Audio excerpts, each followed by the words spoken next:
Assalamualaikum. Berjumpa lagi di channel Arga Giovanno. Terima kasih sudah berkunjung lagi di channel ini. Bagi yang belum, silahkan subscribe, like, komen, dan nyalakan loncengnya, agar selalu update video terbaru dari saya. Kali ini saya akan membahas tentang keris yang legendaris. Cerita tentang keris di Indonesia memang dipercaya sebagai benda pusaka yang memiliki kekuatan supranatural. Kekuatan yang dimiliki keris membuat banyak masyarakat yang mengagumi, menghormati serta merawat keris ini dengan baik, bahkan dengan ritual tertentu. Untuk masyarakat di Pulau Jawa, keris dianggap memiliki nilai karismatik tertentu, tak hanya klinik, melainkan sebagai filosofi dalam kehidupan. Dari berbagai sumber yang didapat, si pembuat keris membuatnya bukan untuk membunuh melainkan sebagai piandel atau pegangan yang diyakini menambah kewibawaan dan percaya diri. Kendati demikian, beberapa keris dipercaya memiliki kekuatan tertentu dan banyak juga yang menyebutnya keris sakti mandraguna. Berikut ini saya sampaikan 7 keris dari Pulau Jawa yang dianggap memiliki kesaktian.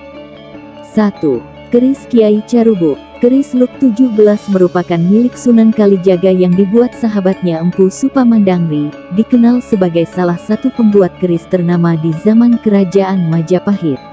Berdasarkan legendanya, keris ini sangat sakti sehingga tak sembarangan orang dapat memilikinya. 2. Keris Tamingsari. Keris sakti Tamingsari adalah pusaka milik Tamingsari, seorang pendekar atau hulu balang Kerajaan Majapahit. Konon, keris ini berpindah ke tangan Hang Tuah usai dia membunuh Tamingsari. Sementara Tamingsari sendiri, dikenal sebagai seorang pendekar yang sangat kebal dan kuat berkat kekuatan magis pada keris tersebut. 3. Keris Kiai Setan Kober. Keris ini merupakan milik Adipati Jipang, Arya Penangsang yang digunakan saat perang melawan Sutawijaya. Konon, keris ini memiliki kekuatan magis yang tidak tertandingi. Menurut cerita, keris ini digunakan Pangeran Arya Penangsang untuk membunuh Kiai Pleret. Keris ini dikabarkan sempat jatuh ke tangan tokoh-tokoh lain. Berdasarkan cerita, keris ini akan membawa petaka kepada siapa saja yang memilikinya. 4. Keris Kiai Condong Campur, yaitu keris dimiliki oleh Kerajaan Majapahit. Keris pusaka ini dikenal dengan nama Kanjeng Kiai Condong Campur. Mitos berkembang, keris ini dibuat oleh ratusan empu dari bahan yang berasal dari berbagai tempat.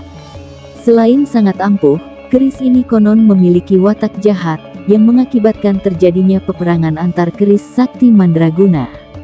5. Keris Nogososro. Keris pada masa Kerajaan Majapahit dibuat oleh Empu Supamandangri dan konon sangat sakti mandraguna. Seperti halnya keris yang lain, keris ini juga memiliki kekuatan magis yang diyakini tak tertandingi. Mitosnya, keris Nogososro pernah dimiliki oleh Presiden Soekarno. 6. Keris Kiai Sengkelat. Keris sakti ini, konon dibuat oleh Empu Supamandangri yang mampu mengusir wabah di Kerajaan Majapahit. Tak hanya itu, karena memiliki kekuatan gaib yang dimilikinya, keris ini menarik perhatian dari para pejabat dan penguasa kala itu. Dan Adipati Blambangan disebut salah satu yang meminatinya. 7. Keris Empu Gandring. Keris Empu Gandring merupakan keris yang dipesan oleh Ken Arok, yang pada awal abad ke-13 menjadi prajurit dari Tumapel, sekarang Singasari, di Malang. Keris yang dimiliki Ken Arok dan dibuat oleh Empu Gandring ini, merupakan keris paling sakti di Pulau Jawa yang berasal dari Kerajaan Singasari. Kisah tragisnya, Ken Arok justru membunuh Empu Gandring karena tidak sabar menunggu hasilnya. Alhasil sebelum tewas, Empu Gandring memberi kutukan pada keris tersebut.